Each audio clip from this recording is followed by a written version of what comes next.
Hey everybody, welcome to NCHA Insider. I'm Jay Winborn, NCHA Executive Director with a special Futurity edition. Joining me today is Matt Carter from the Fort Worth Stock Show and Rodeo. Matt, welcome. Tell us a little bit about your backstory and where you came from and what you do for the Stock Show and Rodeo. You bet. Well, Jay, thank you for having me today. I appreciate the opportunity to be here and to speak with your listeners and y'all's association. Backstory, grew up in the panhandle of Texas on a commercial cow-calf operation up there. Family ranched up there, came down to Fort Worth, went to TCU, married a Fort Worth girl, and as they say, the rest is history, right? But started my career here in real estate development and finance. For a long time, worked with the Bass family, was a part of the Dickies Arena team that developed that. Through that process, I was volunteering for the Fort Worth Stock Show and Rodeo. Was blessed enough to be able to be part of the executive committee over there. So really involved in all those aspects of the show, and as well as Dickies Arena. And to be honest with you, one day Brad Barnes called me and he just told me he was going to retire in 3 years, and that was it. And I don't know that I had a real choice in the matter, but after going home and thinking about it, praying on it a little bit, making sure that the wife was okay with it, decided that was the next adventure we were going to take together, and so here we are. Well, welcome. I know I've had the opportunity to work with you over the past 7, 8, 9 years. How long have you been in the administration of the Stock Show and Rodeo? So I started on the staff with the Stock Show and Rodeo in 2021, June of 2021. But prior to that, again, through my association, both on the executive committee and then with Mr. Bass's organization, had been part of, obviously, Dickies Arena, but all of what we call the enabling projects, and so a lot of the projects. So dating all the way back to the construction of the Western Heritage Garage, which I believe, I'm going to lie to you, but it was around 2010 somewhere, 2011. Then we, were acquiring the properties for Dickies Arena, put that big yellow lot in. Again, that was, we knew we had to do that from a parking perspective on timing, all the way through Tower Drive, the barn renovations, the equestrian multipurpose center, making sure that we had the top of Justin sealed so that we could put stalls underneath it, increasing stalling capacity. The pavilion out there, the covered pavilion, all the RV spots that were out there on the North Richardson Bass lots. I mean, I could tell you lots of war stories about all those different projects.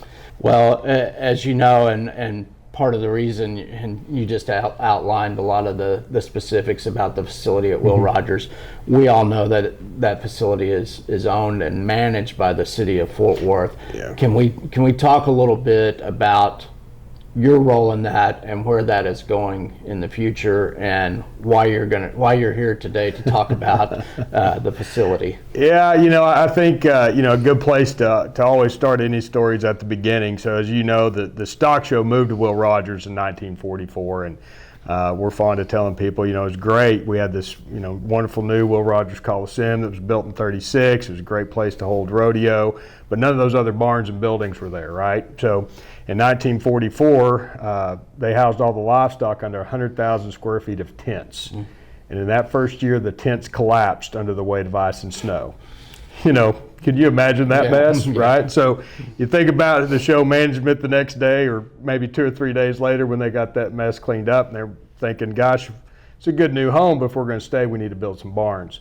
So in 1948, the stock show invested $1.5 million, which was a lot of money in 1948, and built those original livestock barns on the south side of Burnett Tandy.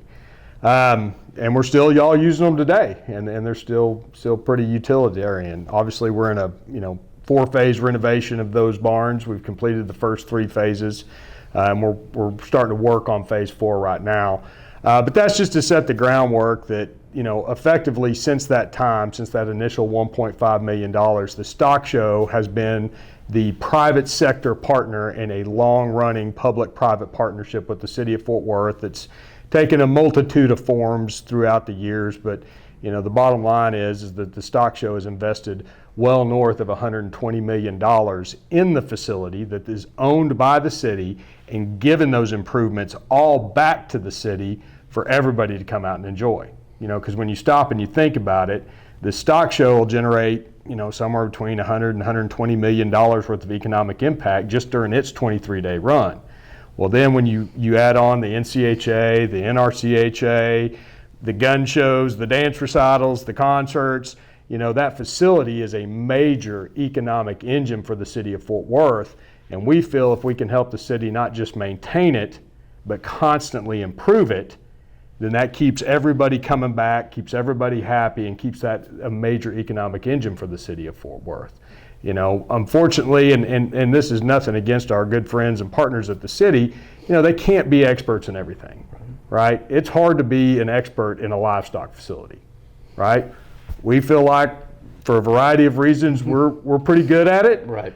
We feel like for a variety of reasons, we have great relationships with our equestrian association partners, so we can reach out to them, we can have those conversations, we can find that happy ground where those facilities are all multi-purpose, so that they work for the cutting, they work for a stock show, they work for a rein cow horse event. That's the important component of it.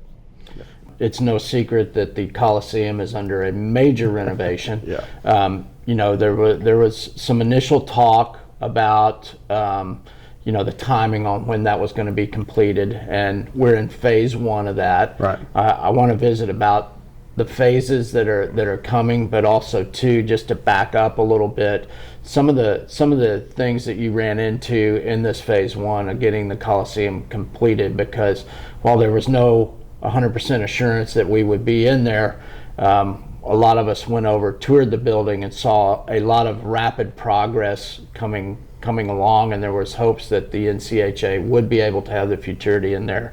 We've obviously shifted gears, moving to the Justin. We're going to work through it. Our team is devoted and committed to having a successful Futurity. But to get back to, let's talk about kind of what has happened in phase one and maybe some of the complications you guys have run into and discoveries in the building, and then what you're looking at for a completion time on the phase one of renovations. Sure. Well, phase one, again, kind of backing up a little bit, how this all started, that there was a project to redo the electrical, there's a project to redo the HVAC, there's a project to work on the concourse and the restrooms. And again, our city partners have been phenomenal. They really have. But we kind of saw how that was moving forward and realized, we need a comprehensive plan on what we want to do with the Will Rogers Coliseum, Tower, and Auditorium. Because when you stop and you think about it, they were built in 1936. And here in about, if my math's right, 10 and a half years, maybe a little less, they're going to be 100. Right. And our goal really was to have, the shine put back on those buildings by the time they turn 100. And what I mean by that is, a lot of respect, a lot of thought put into maintaining that historical feel, that historical significance, but bringing in some of the modern amenities that we've all come to expect in arenas today. Hot water in the bathrooms, that sort of thing, that high technology deal. When we started looking at that, we really just, the goal was, we don't want to go put something in that we got to tear out later. So we really need to think through this process, which we did, working with, NCHA and our other horse association partners, working with the city, everybody in the room around the table saying, this is what we need, this is what we want to make sure that long term it really works. So we did all that, then we kind of had to peel it back to phase one, and so then you're back to the electrical and the HVAC. Well, at the end of the day, there's just no other way to do it besides just tear it out. And once you've cut it off, it's off until you get the new in, right? The other aspect of that was having to add fire sprinkler. It's a 1936 building, it didn't have it. You need that for public safety. So a big part of this project was replacing the HVAC system, replacing the entire electrical system, and putting in fire sprinkler system. Obviously, there's a whole bunch of concourse improvements that we'll talk about. But again, like you said, it was always our goal to try to have this done by the Futurity. And so we're trucking along, and I mean, we were, had the screws put to the contractor, who is fantastic, by the way. They were really pushing, and we just ran into things you run into with a 90-year-old building. Right. One of the main culprits was, a significant amount of lead paint that had not been identified in places where we had to weld. And so we had to go through and abate that. That added a significant amount of time to the project to be able to do that.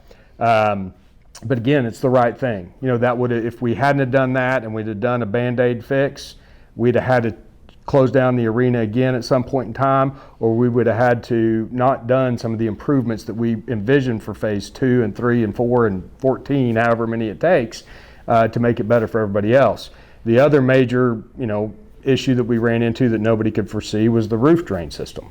It was completely clogged up, and in some of those weird little rooms that nobody ever saw and you really couldn't get into, there was water running down into the foundation. We found areas in the concourse where water had, washed out the concrete below the concourse, and all of that just adds up to time at the end of the day. And once you've uncovered it, you need to fix it. I will say, I think one of the silver linings to at least that last piece is that did accelerate some of the improvements on the east side that were probably going to be some future phases. And I think that certainly accrues to the benefit of our equestrian partners long term. So, having been through the building probably half a dozen times now myself, from the initial demo to where you're at today, I was impressed with some of the new amenities that have been added, the additional rooms, or the reformation of some of the existing rooms, what they've laid out, the concession areas, also too the handicap access that has never really been prevalent at Will Rogers, as well as the new HVAC system. I would say, to me, that's probably one of the most exciting parts. You guys suffer through it at the stock show of being in that arena for days on end.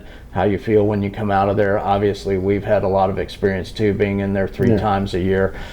Can you talk a little bit about how the HVAC system is going to be different from what was there, other than being new and fresh and clean, but just the ducting and how it will impact, and then maybe some of those new amenities that have been added to the Coliseum that people should be excited about seeing? Thank you for bringing up the ADA. Again, in 1936, ADA didn't exist. So we had to go in there and really try to be thoughtful and considerate of the building itself and the history and the heritage, and try to, bring the ADA access in, both from ramps to behind the box seats, but also, lifts up to the balcony level. That old chairlift that ran up there by the judges' box, that was not ADA except written off. That was just handy, is all that was. But specifically the HVAC, we try to take a lot of care. I mean, the character of that building really is in the bowl and in that roof and all those things. And there's a lot of ways that we could have screwed that up. I do feel like we found the right solution for 2 factors. One, we had to put the HVAC, the new big HVAC units out there on the Burnett Tandy over the alleyway area there, and you'll see a lot of structure there holding those up. And then we had to bring it into the building. Well, there's a couple of options there, and one looked like a spaghetti bowl down there on the south end that would have looked terrible and would have inhibited maybe some future improvements that we wanted to do. And then we ran the ducting through the webbing of those trusses, again, just to try to make it go away, try to make it fade. And again, I think this is where maybe we bring a little bit of value to this, is that we had thought far enough ahead to say, those 2 screens that are at the end are great, but eventually, and this is a future phase, I don't know if it's phase 2 or 14, we'd like to have a center hung. Well, we're thinking far enough ahead to realize that in 1936 there were no center hungs. They did not build that building to hold that. Now, we've been fortunate that the weight of those things have come down, but that ducting system that we put in is lightweight so that we can conserve the loading of that roof so that it can hold something like that in the future. So it will be a completely new HVAC system. There'll be negative pressure in that back part to kind of keep some of that air exchange happening from the outside to interior of the bowl. And then we do hope that the fresh air and the air exchange is much better. We're actually also improving, and if you'll ever look up there at the south end, we had to cut a hole in that cupola, which we'll reestablish, but we put in all new exhaust fans up there, again, to kind of keep that fresh air circulation going. Great. That was a long answer to the HVAC question. Yeah. Some of the other amenities, that facility, when we went in and did the restroom counts, Actually, the men's were okay, if you're just counting fixtures. The women's were grossly under fixtured. So we'll now go from actually being under fixtured to over fixtured. And we kind of put the restrooms where they made sense. We made some of the restrooms that were terribly inefficient just by the initial design a lot more efficient, and then obviously the improvement. I did save you some of that Pepto-Bismol pink tile. Good. I know your wife was looking for that to redo that bathroom in your exactly. house. Yeah. May even put some of that here in the office so people feel at home. Absolutely. Moving on from the Coliseum, and also something that's real important to our people. Can you talk about some of the work you've done in the barns and stalling areas that have happened during this renovation? Sure. So as part of this project, it was actually a separate project, and I won't bore your listeners with all that because I feel like I probably bored them enough. The Burnett building has been redone. So adding, making sure the ventilation and exhaust fans in there work. It's actually getting a brand new roof on it. A little bit more insulation. Hopefully that'll make it a little bit, more tolerable for some of the warmer shows, the, Summer Spectacular. And then adding big ass fans to the warm up area, adding it to the cattle pen area. So again, just kind of keeping that air circulation moving. Went in there, completely redid the entire floor. I mean, that asphalt had just worn out over the years.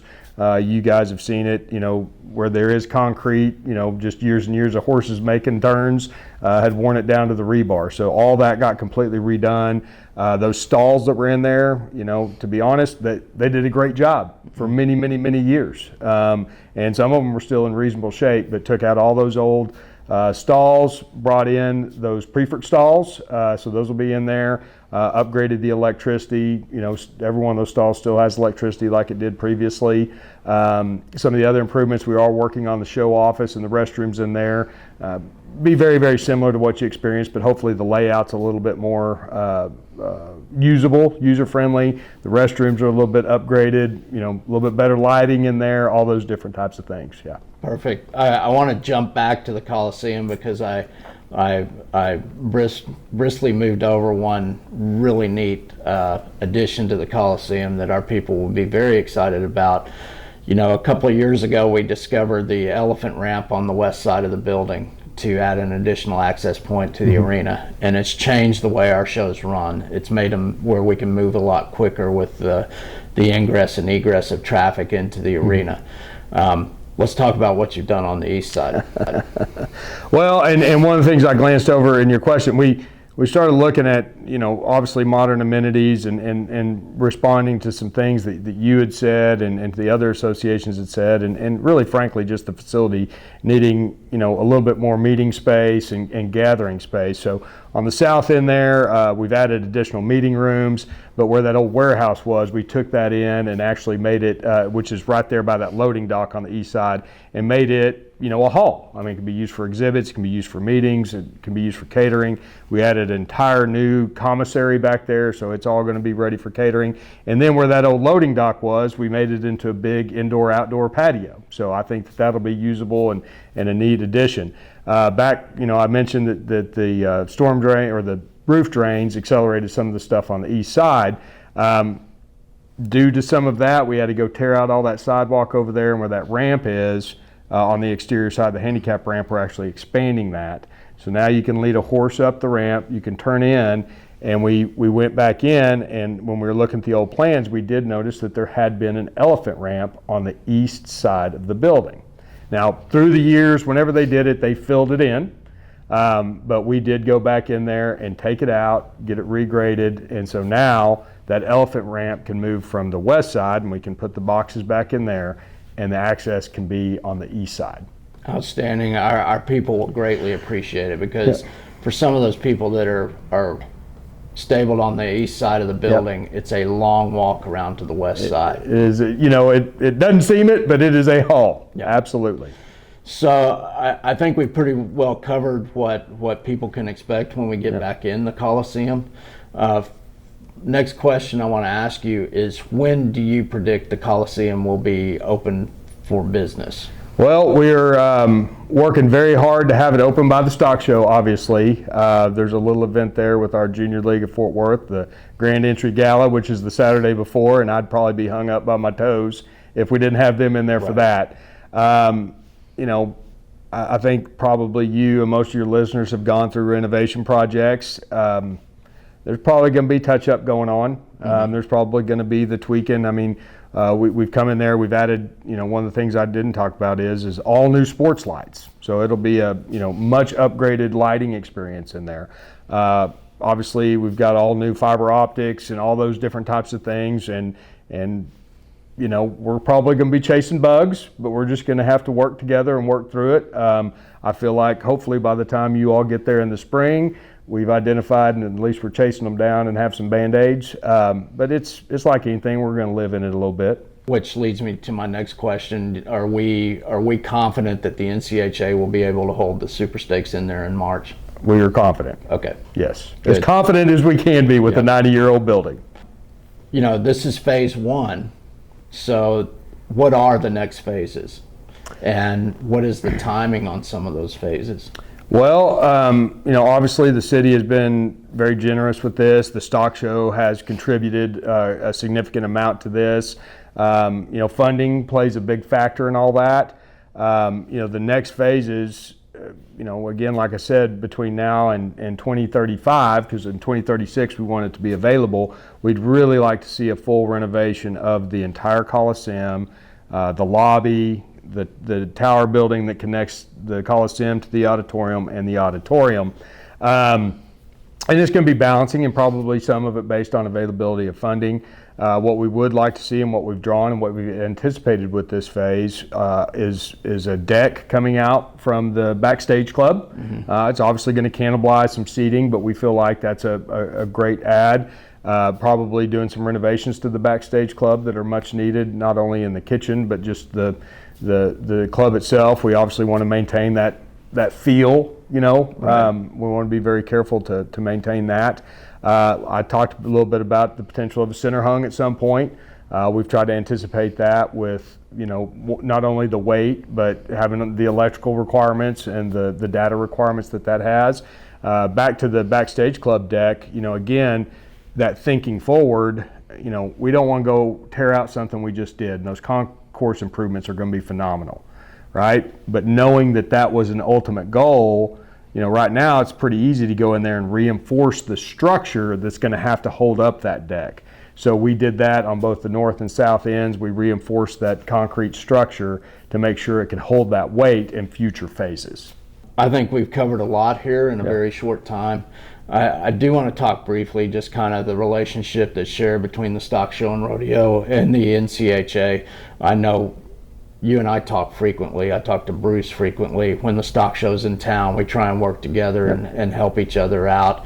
What can NCHA do to continue to further that? And also, too, if you wouldn't mind touching on how stock show's footing the bill for this and the understanding of the P3 partnership and how we can get people to participate in that and help with these much needed renovations at Will Rogers.